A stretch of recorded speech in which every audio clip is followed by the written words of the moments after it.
I wanted to start today by telling a story. It has to do with Bao. You have to understand how I think about Bao being a Mandali member. I feel personally that he is at least a perfect instrument. Yeah. I don't feel that what comes out of Bao's mouth is autonomous from Baba's will. So when Bao says something to me, I tend to take it very seriously. And I found that I even take it more seriously when Bao is answering my son Michael asking a question. And Michael must have asked him a question that went something like, should I listen to my dad? Yeah. And for those of you who don't know how much I like to talk about God and theology, you know, there are many victims like Shariar and Joe and Richard and my mom, my wife. And Michael is one of those people who I really enjoy talking with. But this is not an exact quote, but this is what Bao said to Michael. He said, don't listen to Mark, don't listen to Chai. What does Chai know? Absolutely nothing. And the way Michael presented this to me was, he was doing the dishes in the kitchen, and he said, Dad, I got a letter from Bao. And you know what he said? And you can see that he's looking straight in my eyes to get my reaction to it. And he said, Bao told me that I shouldn't listen to you, that you know absolutely nothing. And as soon as he said that to me, I kind of froze up. I didn't want to give a revealing expression. I went into that frozen face mode. And I said, oh really? That's really nice. And I quickly made my way upstairs to the bathroom where I can be absolutely alone. And I had to think about this. What is Bao doing to my family? You know, I've been fortunate with my kids. You know, they listen to me. I've never had disobedience from my children. I've only had to discipline one of them once, which was also Michael when he was 5. And I felt like Bao was reaching into my family and it's going to flip my whole world upside down. I felt a sense of fear of losing control.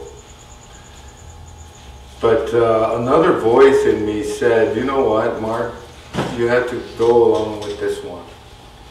You have to go along, you have to trust in Bao or in Baba. To me, it's the same kind of thing.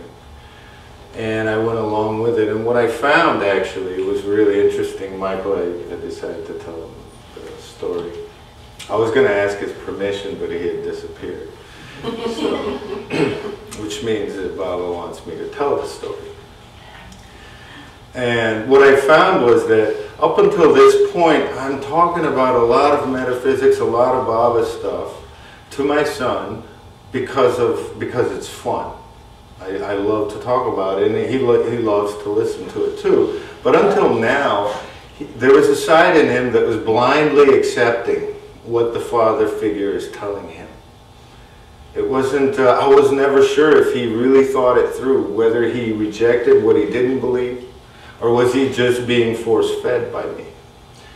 But what happened is, ever since Bao told Michael not to listen to me, I can see that Michael's world got a lot more complex because now he had to make up his own mind. He wasn't sure if I was insane or not. I could be really going off track, but now he's not required to buy what I'm saying. And that really, it changed our family. In fact, as a family we discussed this. And Bao went further on to make the 3 boys in my family in charge of the family. I can't make family decisions without, actually it has to come from them. And my only request was that they come with a one unified decision, not 3 that I have to choose from. So they have to agree first. before they can tell me what to do. Which is very interesting because now the psychology of the family is flipping over. I can sense it. Now when I talk to Michael, I'm talking to a friend. It's no longer a father-son relationship. He has to doubt and challenge everything that I say. And I think it's made it more fun. And I wanted to start out with that story as a disclaimer as well, because what do I know? I know absolutely nothing, and that is a fact. Yeah. So a lot of what you're going to see here today is, Baba said that when you bring in your ideas and mix it with his, you have to make clear what's his and what's not his. Some of this is somewhat interpretational. But with that introduction, I would like to ask everybody to kind of relax. And what I'm going to do is I'm going to give you a PowerPoint presentation. And I'll be speaking slowly and calmly and maybe get you guys all in a sort of a hypnotic state.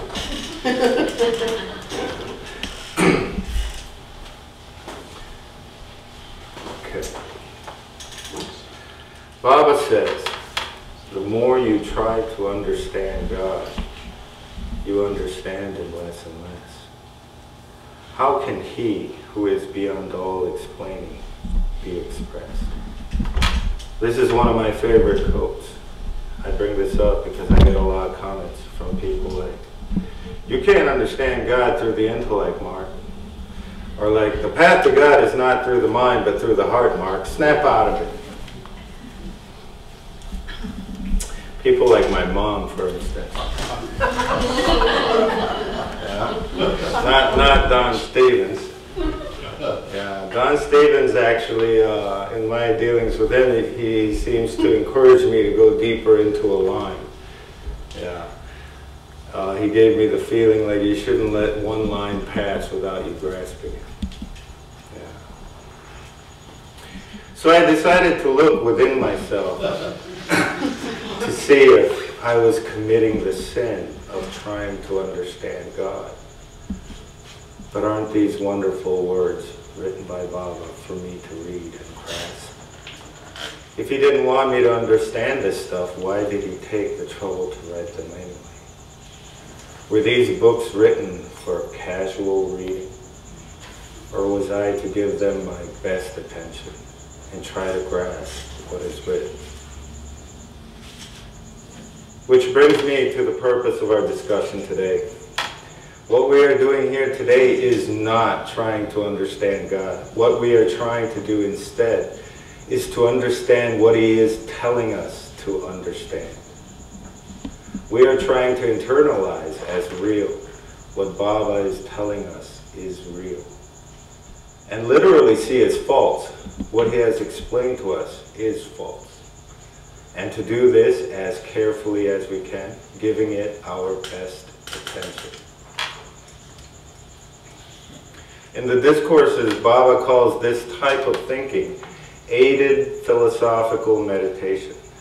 It is aided because it relies on the revealed truths that come to us through those who know, such as Baba, the other avatars, perfect masters, and the various saints. He calls this source the masters of wisdom.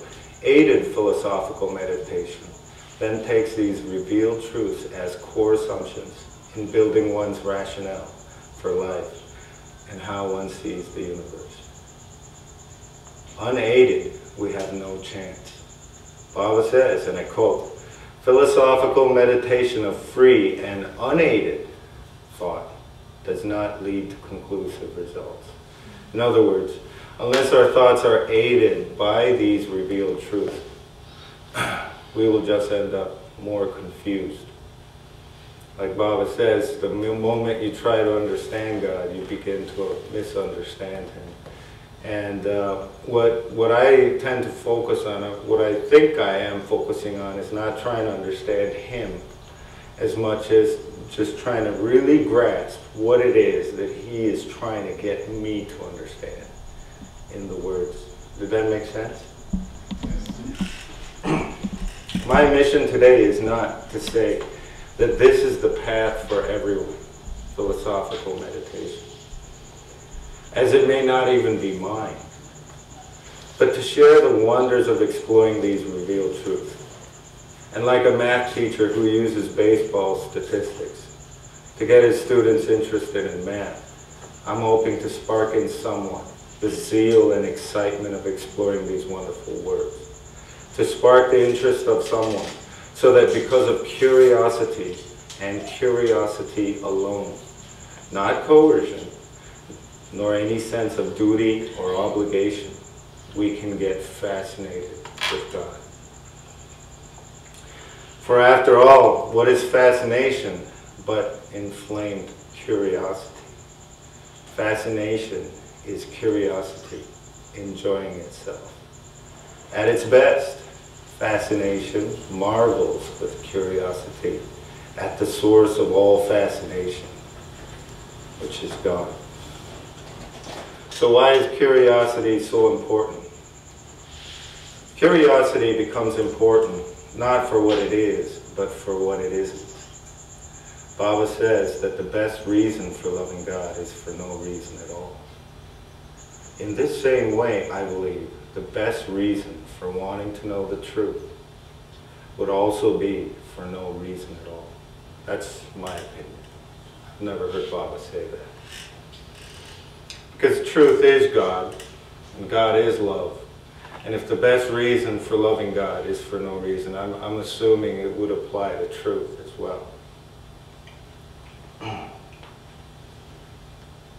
Of course, you know, there's always that guy in the audience, maybe like Richard, who would say, well, curiosity is a reason too, you know. But to that person, I would say, when you ask somebody a question, and you realize that you really didn't have a reason for asking, and that person asks you, what do you want to know? What do you say? You say, I'm just curious. Yeah? It's that kind of curiosity I'm talking about. Curiosity that has no reason or motive.